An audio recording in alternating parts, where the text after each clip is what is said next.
Few managers in football history have shaped a football club like Sir Alex Ferguson did at Manchester United.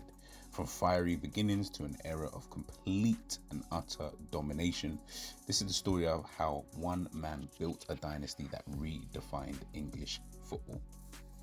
When Sir Alex Ferguson arrived in 1986, Manchester United were a bit of a sleeping giant, but his first few years were anything but smooth, finishing outside the top spots. Rumours of his sacking grew louder by the day, but one trophy changed it all for him.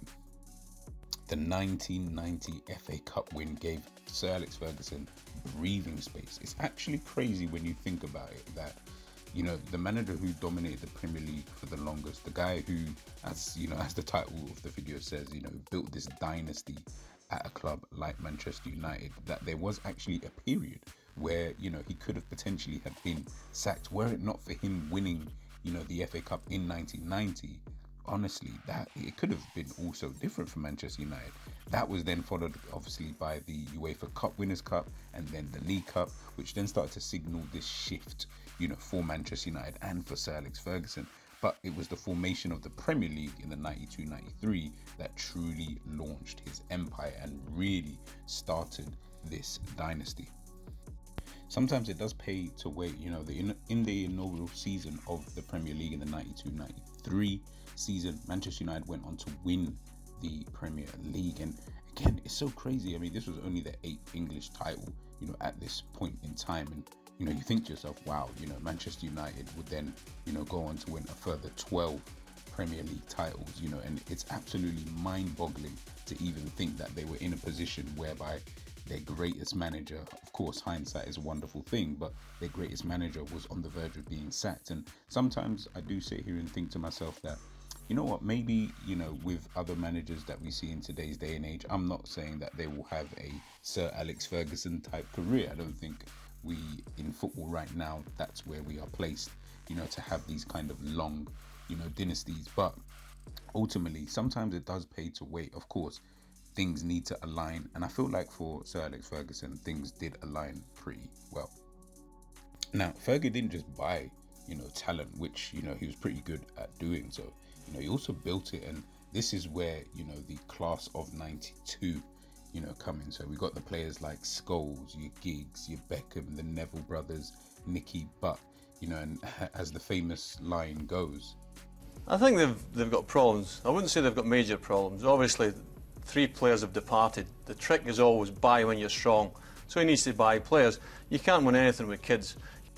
Just how wrong was he? Again, this is what I talk about in terms of things just lining up for you, putting yourself in these kind of positions whereby, Sir Alex Ferguson had crazy faith, in the youth team, especially, of course, that class of 92. And, you think about it, and if for those who were, remember, that kind of period of time and, grew up in this kind of, dominant Manchester United area, especially in the early 90s, at the time, this was a valid thing that had been said, in terms of, you really can't rely on a bunch of kids in order to get you, out of this kind of situation in terms of, the team and, the star players that you had within the squad and things like that, to then replace them with young players, how long is that going to take in order for these guys to develop? And it's a bit like what we say now in today's game, we all want the wonder kids, but we don't really want them to take too long to develop. We kind of want them to be good really right now, and fortunately for, Sir Alex Ferguson, he had a crop of players that were able to come through together or come through in and around, the exact same time, but also be playing at a very good level, with, supplemented with top players in the team like your Eric Cantonas and, people of that kind of ilk. So again, this alignment that, Sir Alex Ferguson had, call it luck, call it whatever you kind of really want, he was able to utilize that really, really well. And that's actually one thing that, most people don't really give him too much credit for, is the sheer fact that ultimately, if you look at it in today's day and age, do you think anybody could probably do that now?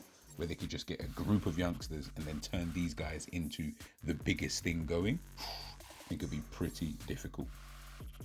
And of course, we then fast forward, to 1999. Again, a lot of these, young players, the class of 92, they've grown older, they've experienced winning with Manchester United, and then they go on to have probably, arguably, the best season in English football history, and that is winning the Premier League, the FA Cup, and the Champions League in absolute dramatic fashion. Absolutely crazy. And again, you look at that Manchester United team, of course you got the Scholes, you got the Yorks, you got the David Beckhams, the Peter Schmeichels and Dennis Irwins, Yap Stams. We're talking about some absolutely legendary players, and again, this is what I meant before about being able to supplement all those young players with the quality of a Yap Stam, an international, someone who was, one of the best defenders, in the world at the time. Being able to have a strike force, that consisted of Dwight York and Andy Cole was absolutely mind-boggling. It's difficult to have that. And then in reserve, you've still got Teddy Sheringham, Ole Gunnar Solskjaer, to come off the bench. It's that level of depth, that Manchester United have, during that kind of period of time, and especially, of course, in 1999. Or 98, 99, should I say, sorry. It's that kind of level of depth that was always so difficult to kind of have. And I feel, again, you have to give real big respect to Sir Alex Ferguson for the way that he kind of had his teams kind of ticking over every single time. One thing that I think no other manager I've seen since I've started watching football has done better than Sir Alex Ferguson is been able to adapt and evolve. Sir Alex Ferguson, especially during those mid-2000s, the players that he kept signing, not every single signing, of course, is going to work. We all know how football works anyway. But he made some very, very good signings, and he was always able, as I mentioned before, to keep the team ticking over, to the next generation, to the next set of players. Whether it's signing players like Juan Sebastian Veron, who maybe don't necessarily work out, to Ruud van Nistelrooy, to Robin van Persie, to Wayne Rooney, Cristiano Ronaldo, a young Wayne, a young Rio Ferdinand, all of these players, that he is signing, throughout his kind of time at Manchester United is so ridiculous. And he's the only manager that I know, especially in English football anyway, who's been able to continuously keep doing that. He's not someone who kind of rested on his laurels. He always knew the correct time to kind of either move a player on or to get somebody, else in the team. Even if it is players like Roy Keane, who are, absolute legends of the football club. But not that it didn't matter, but it was just one of those things where he looked at it and felt, for the greater good, if I'm being totally honest with you, if we've got to get these kind of players out, we've got to move these players on, they're not going to necessarily align with what I'm trying to do now for whatever reason, whatever the context is. Well, guess what? We're going to get somebody else in. We're going to do different things. And, it's so crazy when you think about, all of the different types of players that he's kind of signed, throughout, his career at Manchester United, and how most of them have just worked itself out. Whether it was Jules, with Rafa Benitez, Arsene Wenger, or, Jose Mourinho, it really didn't matter. Roberto Mancini, all of these managers, it didn't really matter, because Sir Alex Ferguson would always fight for his team. He wasn't just a coach, he was definitely a master of mind games, during his time at Manchester United. And he was very good at playing to the gallery. I felt like he was experienced enough and he understood his audience. He understood what it is he needed to do in order to help, his team to, go onto the heights that they did. It's not just about what you do on the training pitch. It's not just about what the fans see, on the football pitch. Sometimes it's the outside factors, the things that maybe players can't necessarily control, but you as a manager can actually do that. And I think above all, his leadership and standards, it kind of shaped a culture of excellence. We hear from Manchester United, former Manchester United players of today who played under Sir Alex Ferguson, the Wayne Rooneys, Roy Keanes, Gary Nevilles. Listen to those guys speak. You can tell that this culture that was, engraved in them, and, even now they probably even still live by it. Those are the kind of principles that if, any of them, decided to get themselves back into coaching, these are the kind of principles that they would probably try and implement. And these are the kind of principles that they would want to see implemented, in their own football clubs and stuff like that. So it's the fact that he's just got this everlasting kind of legacy, here. at Manchester United. That's what makes things, so absolutely brilliant. And then, of course, the day that, Manchester United fans never really wanted to see, but knew it was always something that was going to come. And this is after winning, his 13th Premier League title, which of course put him, above Liverpool in the title pecking order.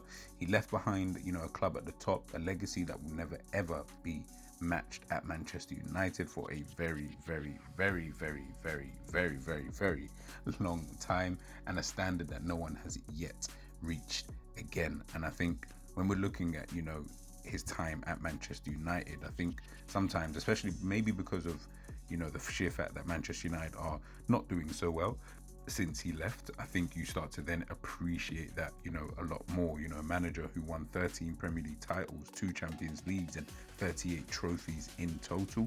That's a man that you've just definitely got to respect no matter what. Sir Alex didn't just win trophies, he built a culture, a dynasty, and a standard that still echoes around Old Trafford today. Guys, let me know your favorite Fergie moment in the comments, and don't forget to like, share, and subscribe to the damn channel. So many moments of Sir Alex Ferguson. Is it the 2nd Champions League trophy that he picked up? Is it watching Ronaldo picking up his Ballon d'Or at Manchester United? Is it the Eric Cantona kick against Crystal Palace? Guys, let me know your thoughts in the comment section, and I'll catch you guys in a bit. Peace.